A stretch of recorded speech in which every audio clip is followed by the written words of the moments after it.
Hello everyone, welcome to my channel Asa's Amazing Science. I am Asa with you. So I have already started chapter first, that is crop production and management. This is the chapter first of class 8 NCERT science textbook. So in this we will talk about irrigation. Firstly we will talk about irrigation and we will also cover some other topics of this chapter. I have already uploaded part 1, 2, 3 of this chapter that I have given the link in the I button and in the description box. You can see that video by that links. So irrigation. First, all living beings need water to live. Her living organism को, हर living beings को water की ज़रूरत होती है live करने के लिए. Water is important for proper growth and development. और वाटर इम्पॉर्टेंट है हमारे प्रॉपर ग्रोथ के लिए और डेवलपमेंट के लिए. Water is absorbed by the plant root. और ये जो वाटर होता है ये प्लांट के रूट्स के द्वारा एब्जॉर्ब्ड किया जाता है. And along with water minerals and fertilisers are also absorbed. और ये जो प्लांट्स होते हैं, प्लांट्स की रूट्स जब वाटर को एब्जॉर्ब करती हैं तो ये वाटर के साथ ही साथ मिनरल्स, फर्टिलाइजर्स को भी एब्जॉर्ब कर लेती है अपने साथ. Plants contains nearly 90% water. और जो प्लांट्स होते हैं वो 90% ऑफ वाटर कंटेन करते हैं. Water is essential because germination of seed does not take place under dry condition. और वाटर एसेंशियल भी है हमारे प्लांट्स के लिए. क्यों? बिकॉज जो जर्मिनेशन होता है हमारे सीड्स को ग्रो करने के लिए, एज ए सीड्स को प्लांट्स में कन्वर्ट होने के लिए हमें वाटर की तो मीन्स एक तरह सीड को वाटर की बहुत ज़्यादा ज़रूरत रहेगी. सो इसलिए जर्मिनेशन ऑफ सीड का जर्मिनेशन ड्राई कंडीशन में तो हो नहीं सकता, इसीलिए वाटर की ज़रूरत होती है. And nutrients dissolve in water are transported to each part of the plant. और वो जो न्यूट्रिएंट्स होते हैं जो हमें वाटर में डिज़ोल्व हो जाते हैं वो फिर उसके बाद वो क्या होते हैं, ट्रांसपोर्ट हो जाते हैं प्लांट के हर एक पार्ट में. Water also protects the crop from both Frost and hot air currents. अब वाटर प्रोटेक्ट करता है किससे? क्रॉप को फ्रॉस्ट से भी और जो हॉट एयर करंट होता है उनसे भी. To maintain the moisture of the soil for healthy crop. और ये क्या करता है? मेंटेन भी करता है मॉइस्चर, सॉइल में मॉइस्चर को मेंटेन करता है जिससे जो क्रॉप है उसकी ग्रोथ हेल्दी हो. Fields have to be watered regularly. और फील्ड्स को एक तरह से रेगुलरली वाटर्ड किया जाता है. The supply of water to crop at regular intervals. Okay, the supply of water to crop at regular interval is called irrigation. अब किसका सप्लाई? वाटर का सप्लाई क्रॉप्स तक मीन्स रेगुलर इंटरवल पे जब supply होता है वाटर का to the crops तक तो उसे हम लोग इरिगेशन कहते हैं. The time and frequency of irrigation vary crop to crop. Okay, the time and frequency of irrigation varies from crop to crop, soil to soil and season to season. अब time and frequency किसकी? Irrigation की vary करती है crop से crop तक, soil से soil तक और सीज़न से सीज़न तक. अब समर की बात करें तो समर में फ्रिक्वेंसी किसकी? वाटरिंग की फ्रिक्वेंसी ज़्यादा होती है. क्यों? क्योंकि due to increase of heat की जो इंक्रीज़ है हमारे, जब हमारा एक तरह से टेम्परेचर बढ़ता है समर के टाइम पे हमारा टेम्परेचर बढ़ता है, हॉट हो जाता है, तब इसकी वजह से इवोपरेशन भी बढ़ जाता है हमारे सोइल में से. इवोपरेशन सोइल और लीव्स में से इवोपरेशन भी बढ़ जाता है. सो दैट्स वाई समर के टाइम पे वाटर की एक तरह से फ्रिक्वेंसी ज़्यादा होती है. अब मुझे क्या कह रहा है? I am very careful this year about watering the plant. Last summer my plants dried up and died.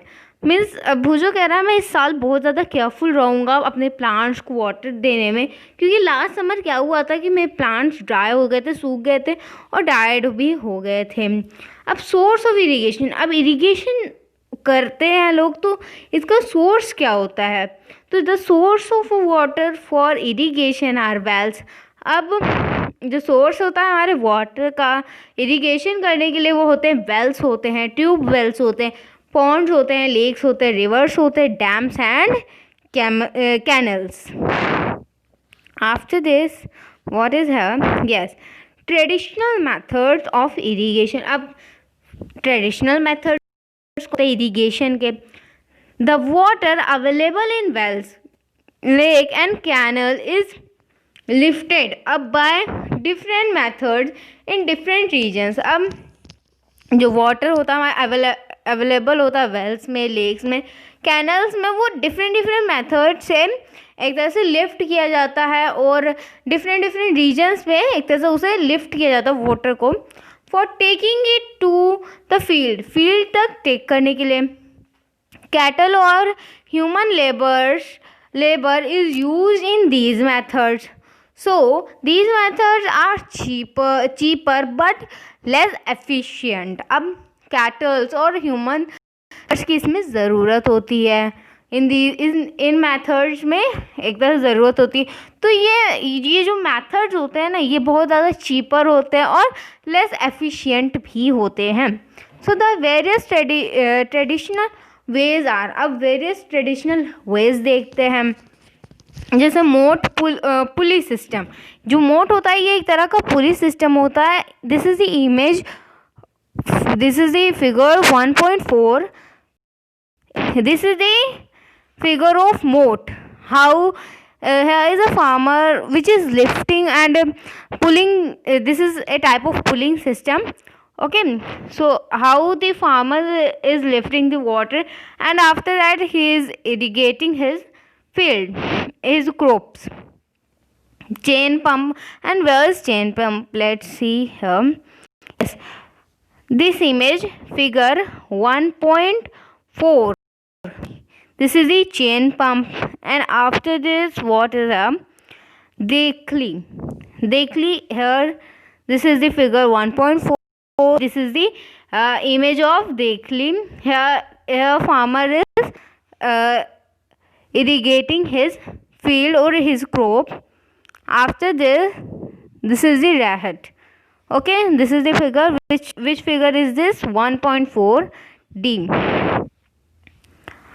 अब हमने इतने सारे एक तरह से देखे कि किस तरीके से कौन कौन से एक तरह से वेज हैं जिससे क्या करते हैं, जो फार्मर्स होते हैं वो इरिगेट करते हैं अपनी फील्ड या फिर क्रॉप्स को।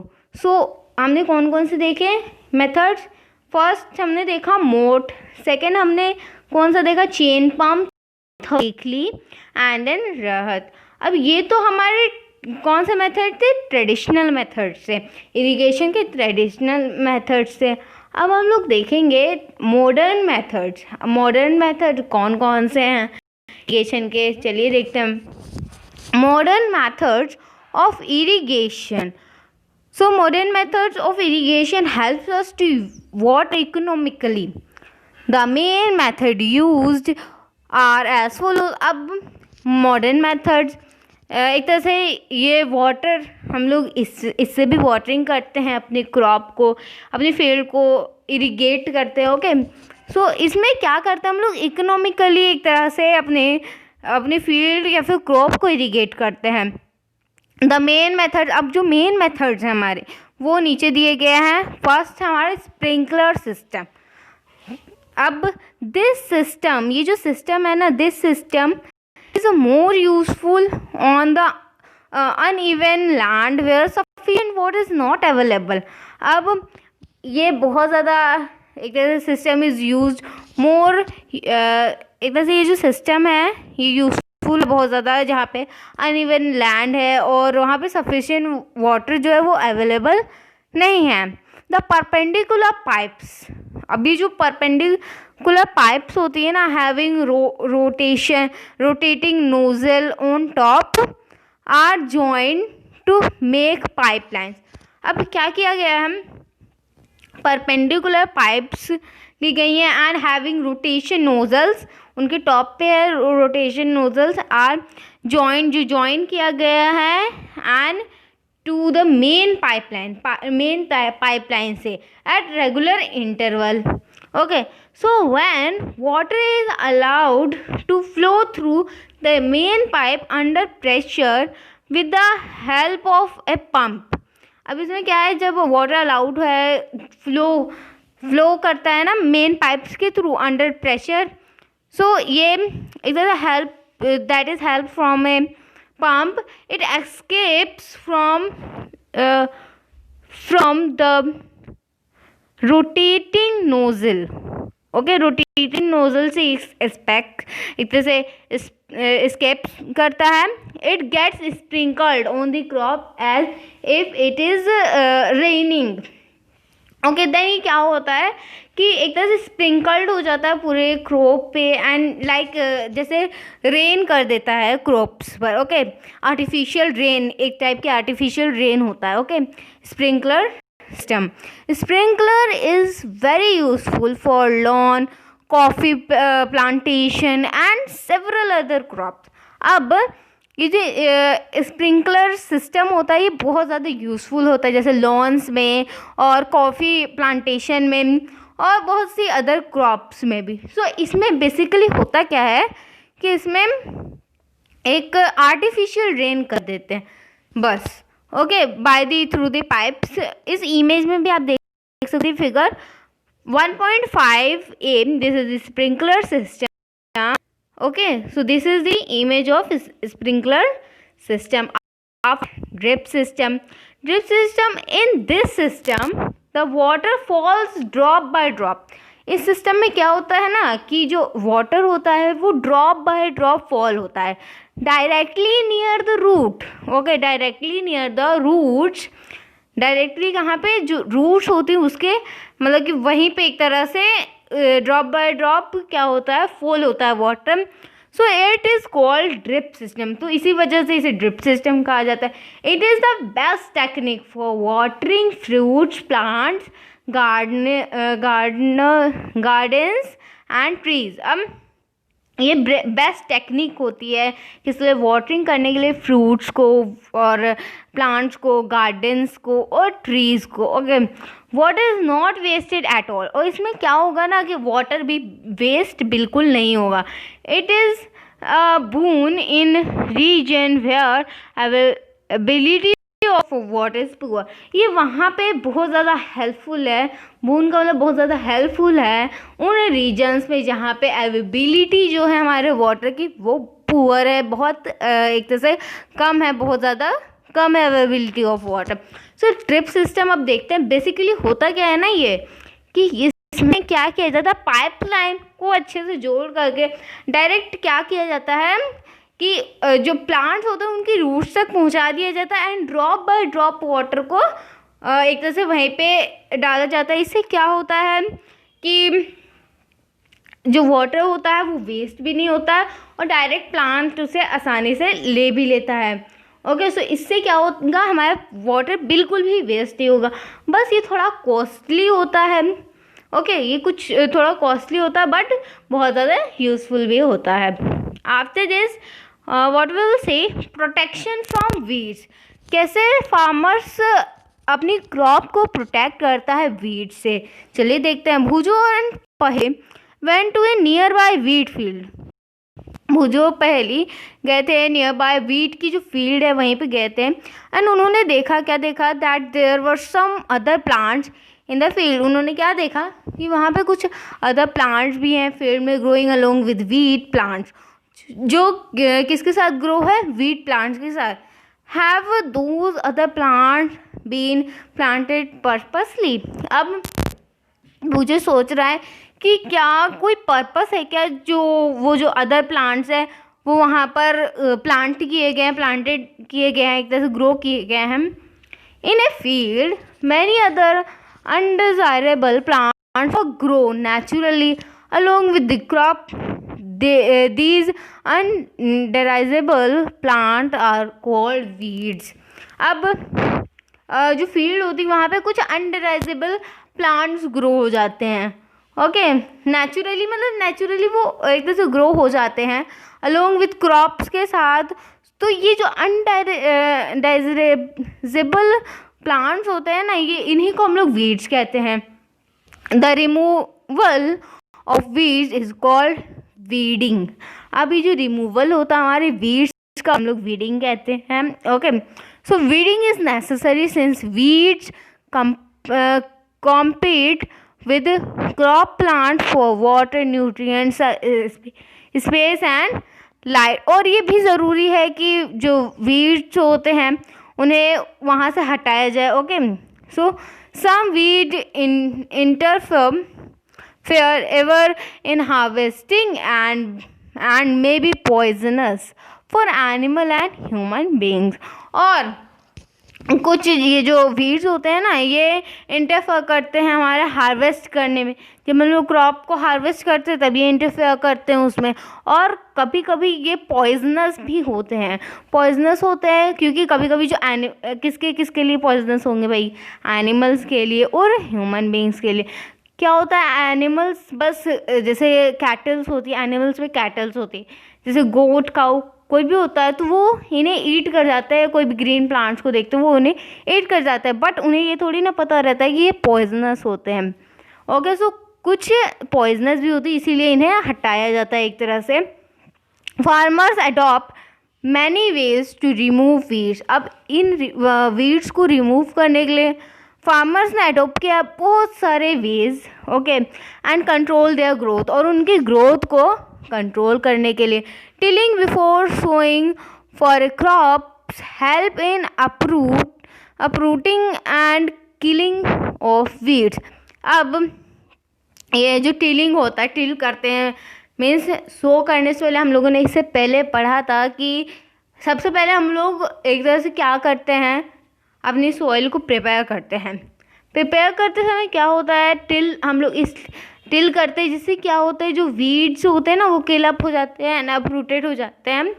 ओके, सो आफ्टर दैट हम लोग क्या करते हैं, सोइंग करते हैं। So which may then dry up and get mixed with the soil. और उन्हें टिल कर देते हैं एक तरह।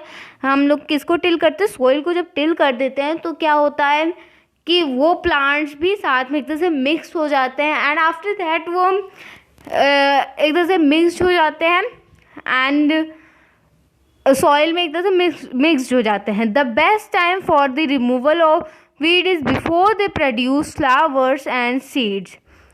So the manual removal includes physical removal of weeds by uprooting or cutting them close to the ground। अब इसमें क्या कह रहा है कि इसमें क्या कर सकते हैं हम लोग, फिजिकल रिमूवल कर सकते हैं, जैसे वीड्स को अपरूटिंग कर सकते हैं और कट कर सकते हैं वीड्स को। ओके, एंड कहाँ से कट करेंगे, एकदम जो क्लोज टू ग्राउंड है जिसके वो क्लोज है वहाँ से कट कर देंगे।